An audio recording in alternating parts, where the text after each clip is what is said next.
All right, today we're gonna bring two pillar lights, and right now we're gonna set up one. If you guys can see, this is actually real glass. It's kind of like one of those church glasses that you see, right? Unlike the actual, it's kind of frost. All right, now they give you the base itself.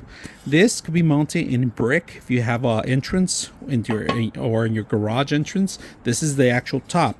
Now to set it up is very simple. If you guys can see, you got the hot, neutral, and ground on the system itself, right? And everything's embedded in here. Of course, it goes on the bottom.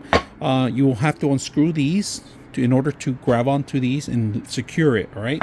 So we're gonna set this up, and we're gonna see how bright it is. Now, when you get it out of the box, there's no light bulb included. You gotta get your own light bulb, and it tells you a maximum of 100 watts. So it could be a really bright light bulb. So let's set one up and see how beautiful it looks at night and how well it shines this area. All right, to top it off, you're gonna have to screw it from underneath. All right, so just make sure you find the screw ends, both ends here, lock it in place, and just make sure you screw it underneath. All right. All right, if you guys can see, it's night to day mode. I'm going to show you how bright it is as soon as I actually cover it up, if you guys can see that.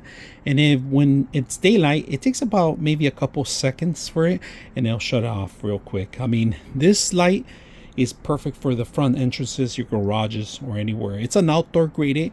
It's perfect for outdoors, right? Water resistant, so if it rains, pours, there's no actually cover to cover in the electronics. Everything's secure underneath of it. So let's see how bright it is in the dark.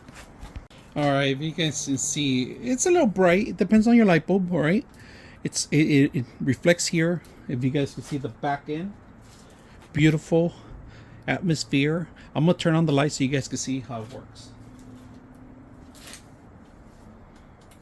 So it's daytime, lights go on. This thing takes maybe 20 seconds before it turns off when the sensors actually block. Right now we're gonna turn off the light again so you guys can see it work. The night to day mode turned on. There you go. Very simple lighting, easy to set up.